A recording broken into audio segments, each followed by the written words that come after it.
click away. Hold on. There has been a name change. Dock Station is gone. Richard's Automotive Workshop is now our new name because I'm Richard. And I'm sending you this creepy video because I'm working in Alaska right now in Prudhoe Bay. It's minus 22 degrees right now, Fahrenheit, minus 22 Fahrenheit. My son is home trying to get the truck done by himself with a little bit of help from my wife. He's doing a good job, sending me videos and pictures when he can remember, because he's just working frantically trying to get it done. I'm going to be putting together this video that you're watching right now. It's video clips of footage that I was able to take when I was home, married with some of the videos that my son and my wife have recorded and sent to me while I'm working up here. And it's been 2 months since I have an actual update on the truck. So watch this video. It might be kind of long. If you want to skip to the end, I understand. At the end of this video, the truck will be primed, and you get to see what it looks like, all one piece and all one color. Now that the truck is in the booth, I want to get the bed on the cab as soon as possible. So I've taped off the back side of the cab and an area on the truck bed. I taped them off, I grinded them smooth with my angle grinder, and now I'm gonna use some Rust-Oleum paint. I'm gonna mix this 3 parts black to 1 part acetone, and I'm gonna put 2 to 3 coats depending on how it covers. I'm gonna spray the back side of this cab, and I guess we would call this the front side of the bed. I will spray those 2 to 3 coats of this black, and then I'm gonna put the bed back on the cab. I don't think you guys have actually got footage of the bed and the cab together. I only have thumbnail pictures that show the bed and the cab together. Okay, the back side of the cab and the front side of the bed are painted with the Rust-Oleum paint. I put 3 coats, really thick coats. It's going to take a while to dry.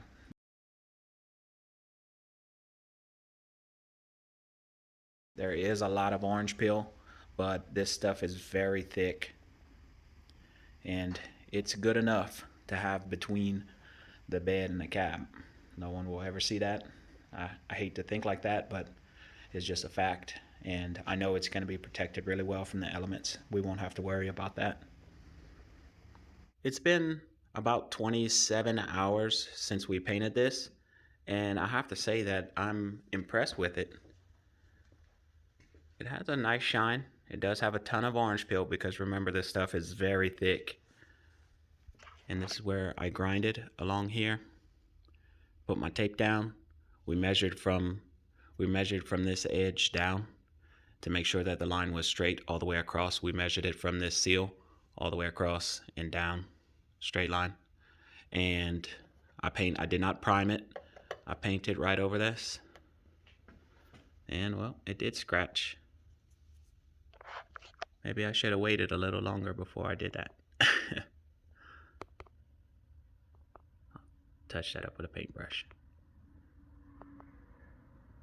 I was trying to scratch it over here, and I couldn't. But I guess right there it wasn't cured because it's so thick. Fail on my part.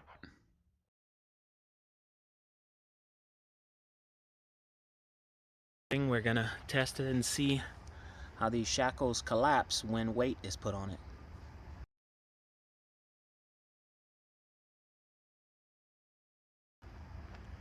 See how I'm holding it? Yeah. So, okay, so right there.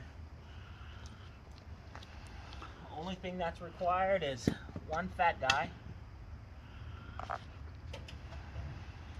Is it moving already? It just did, yes. Yep. There they go. They both flipped, huh? Yep. We contacted Offroad Design and decided to try their 6-inch super shackles. And here they are. They're much beefier than the factory shackles. They measure 6 inches from eye to eye. They're made of 1/4-inch steel.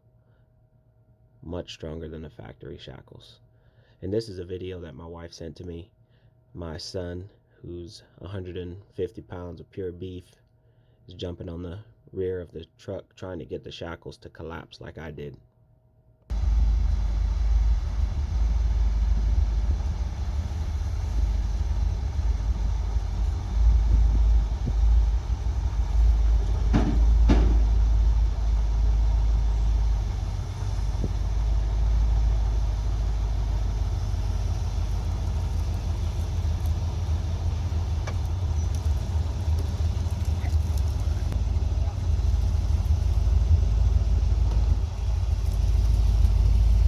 Oh!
This is our double shear Pitman arm.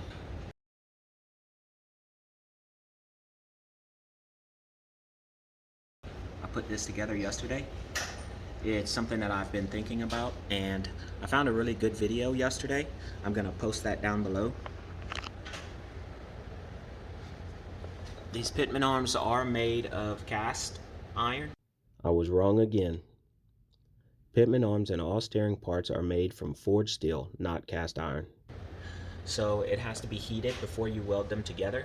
What I did was I took this Pitman arm, I put it in the oven at 450 degrees, and once I had it in there for about 30 minutes, I ran outside, welded it all together, went back in the house, put it back in the oven, and let it cool off in there for a couple of hours, maybe 4 hours. It sat in the oven before I was able to handle it. Focusing on the front end, we can see that the track bar is at the wrong angle. I will get this corrected. After finishing the Pitman arm, we went on a joyride.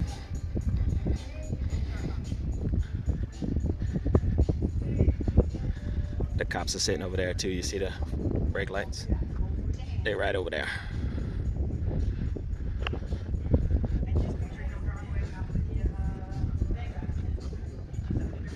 Nathan, how's your truck drive? So now let's get into the title of this video. Before I left for Alaska, my son and I primed this hood together. I wanted to give him some tips on how to spray. And when I was gone, he sanded the entire truck down with 220 grit, getting it ready for spray. And this is what he did. It looks great. And you can see that we don't have body filler anywhere on the truck except for on the bed in the 2 areas where we shorten the bed. Now my son is going to prime this truck, and when he's priming it, keep in mind that he's 18 years old. He's never sprayed anything before. He helps me a lot with the work that I do, but he's never actually sprayed. And to me, he does a fabulous job. And here it is.